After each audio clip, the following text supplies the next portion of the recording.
स्वयं आरबीआई ने कोर्ट के सामने अपने वकील के द्वारा हुआ कि एक कंसल्टेशन हुआ था और कोर्ट ने ये भी कहा कि reserve bank of India act के सेक्शन 26(2) में का भी कोई वायलेशन नहीं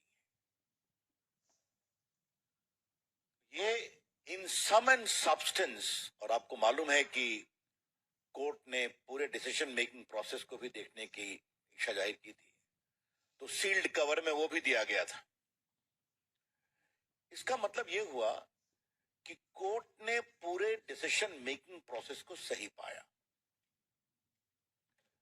The Honorable Supreme Court, by a majority judgment, found the entire decision making process to be fair and reasonable. दूसरी बात, कोर्ट ने कहा कि the government has got the right and discretion to undertake economic policy decisions, and those decisions have to be appreciated unless there is something arbitrariness in it. ये जो बात कही गई थी, तो कोर्ट ने इसको भी स्वीकारा।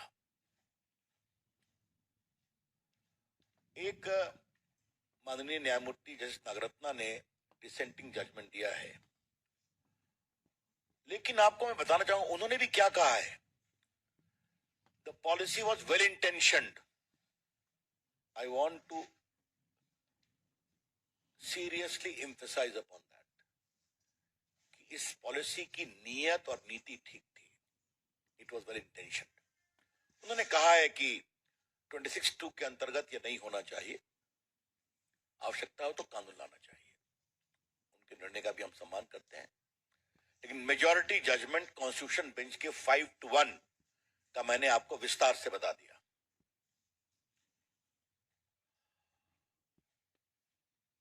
आज मुझे पार्टी के राष्ट्रीय मंच से कुछ गंभीर पॉलिटिकल सवाल उठाने हैं। कितना बड़ा तूफान हंगामा खड़ा किया गया था कांग्रेस पार्टी ने डिमोनेटाइजेशन को लेकर के। ये सिर्फ यही नहीं हुआ था, राहुल गांधी विदेश में भी जाते थे तो इसी के बारे में बोलते थे, आपको मालूम है। और दूसरी बात क्या है कि जिस तरीके से शब्दों का प्रयोग किया गया, बाकी किया गया, वो बहुत ही दुर्भाग्यपूर्ण है। एक बात हम बार बार कहते थे और बड़े गर्व से कहते थे कि डिमोनेटाइजेशन का उद्देश्य गरीब कल्याण भी है। The BJP was very firm in espousing the great commitment of Shri Narendra Modi ji that this is designed to subserve the interests of the poor, and secondly to bring in cleanliness in our economy, हमारे आर्थिक स्थिति में सफाई आए। आज मैं आपसे ये कहना चाहता हूं कि जिस तरीके से ट्रांसपेरेंसी आई है, और आज इस विषय को उठाने का दिन है, इस विषय को आज उठाने का दिन है, और मैं आपसे दो तीन बातें खाली आपकी जानकारी के लिए कहना चाहता हूं। डिजिटल पेमेंट में कितनी बड़ी गति आई है।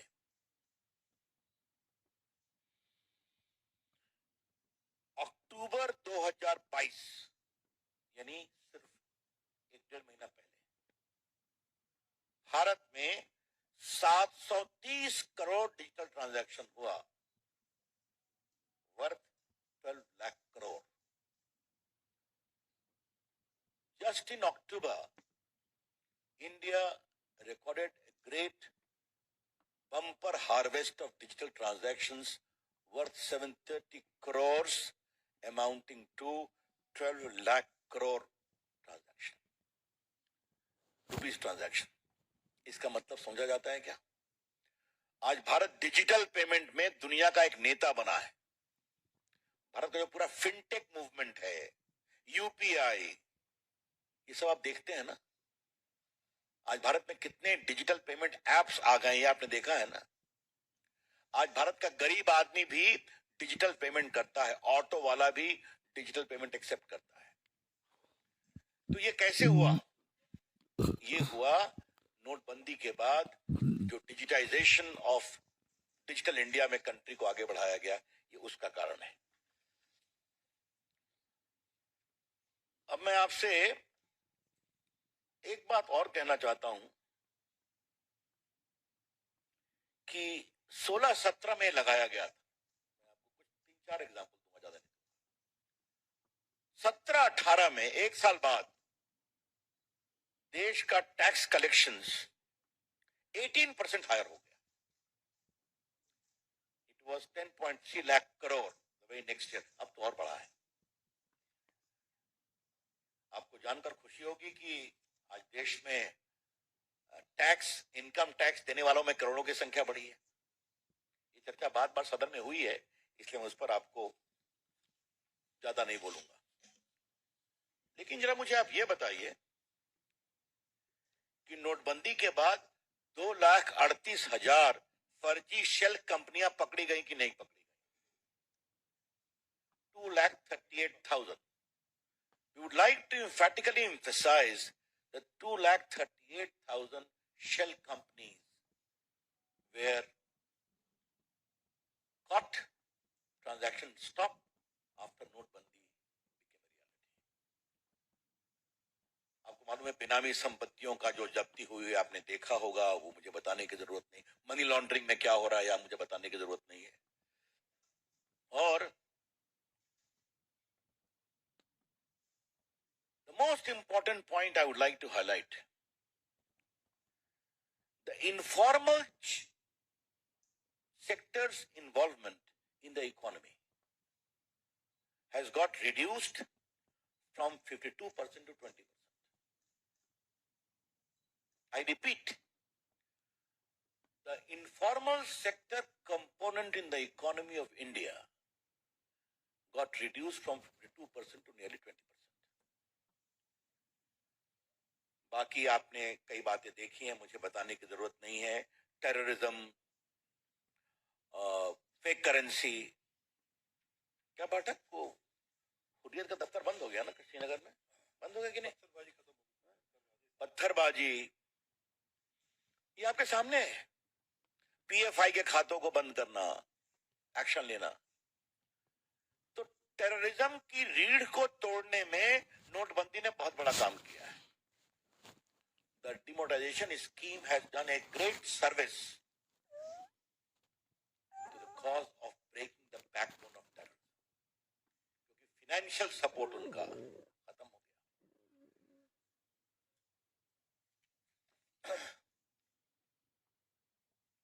और इसीलिए, if I can put it in a very frank term, demonetization policy is the biggest blow to terrorism. And I say so with full sense of responsibility. Because terror funding is integral to terrorism. आतंकवाद को बढ़ाने के लिए आतंकवाद की funding बहुत जरूरी है। और हमने गरीबों की बात कही थी। आज आपने देखा ना कि